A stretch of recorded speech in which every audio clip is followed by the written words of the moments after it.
All right, welcome back, everybody. The heat is on, and for so many of us, that means spending more time outdoors. But with those higher temperatures comes an important reminder to keep our pets safe. Yes, here with us, we're so happy in studio, is Dr. Andrea Dennis, veterinarian and chief of staff at Bloomfield Animal Hospital. So good to have you here. Oh, thank you. I mean, I can feel it even with our air-conditioned studio. It's hot today. It is. And I always feel bad because I do see sometimes where people crack a window and leave their pet in the car, and I wonder, like, do I need to be calling someone? You should be. Yeah. And again, if you do see that, even if they're going to be okay or the owner's coming right back, just go ahead and call the police department, the local police department. Don't do 911. They prefer not to call 911, but yes, because they have their animal control officer that can come out to the car. Okay. So you do want to do something if you see it, okay? Because it can be very quick that the animal will get in trouble. Yeah, like the temperature of the inside of a car can go like to over 100 degrees in minutes. Very quickly, even on a 70-degree day, and within an hour, it goes up to 40 degrees. We have a chart there, and I actually, not that I want you to memorize it, but it just shows how hot a car can actually get when you start at 70 degrees. Even if the window's cracked? Yeah, that's not even in the equation. Okay. A cracked window does not help anyone, does not help.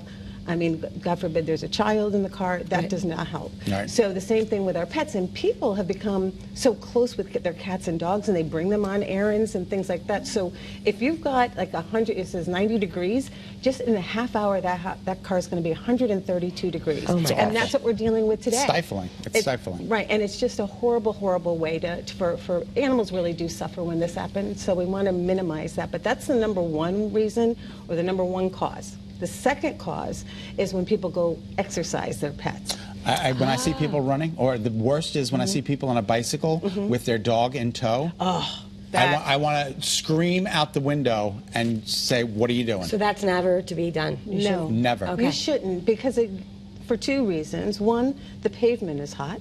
Those poor, they don't have shoes on. Your dogs, that's just their pads. I've seen many blistered pads come in after people have done that. And the adrenaline is flowing. The bike, they want to please their owner, they want to just keep going, and they will go to the point of heat exhaustion and then heat stroke. And heat stroke is fatal, potentially fatal. Oh, wow. And that's why we just want to try to avoid those things. So one, yes, sometimes people forget when something is left in the car, but just don't bring your pet in the car, even when it is 70 degrees. Right. That's the point I'd love to make. Yep. And then the second thing is, let's not be foolish and feel like we have to exercise them. I want to say, let's put you on the leash, and we'll put the dog on the bike, and see how it all works out. You're right. The other thing too is the beach. Oh. People are now bringing their dogs, not so much cats have I seen, but dogs on the beach. And they don't bring an umbrella to protect them from the sun. Awful. They're panting and panting, and then I see some of the dogs go to the salt water. And that's just counterintuitive. That's just going to make them more dehydrated. And that's what kills them. It's the dehydration, not just the heat. Okay, so we need to learn, and I know you just have the graphic, and maybe we'll put it back up, but you want people to be able to identify the symptoms. Oh, yes, I'm so sorry I missed that. Yes, this is what you want to know for dogs and cats, I want to say, is when they are panting excessively. And people just kind of accept that, but when it's just nonstop, you know that is really being problematic, and especially cats. Cats don't pant a lot. Yeah, so when I see my cat pant, I was like, this cat is in trouble. Yes, exactly. The other thing is when they are panting, look at the color of their tongue, look at the color of their gums. Because again, if it's like that really bright red, then you know this is starting to happen. Heat stroke is starting to take effect. Their body temperature can get to over 104 degrees. Now, what do you do in that case? Well, what you do, good question. What you want to do is take them out of that environment. If they are in a sunny place, let's go ahead and bring them to the shade.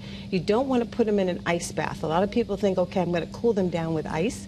That does more harm than good. Okay. It becomes what we call hypothermia. It lowers the body temperature too much. So get some towels and wet those towels just with cool water, not cold, cool water, and lay it over them.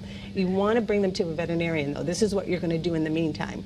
Just put those wet towels on them. And then get them right to the vet. Exactly. And if you're still organizing the car, you can go ahead and put a fan on them, but you want to get that body temperature down as soon as possible.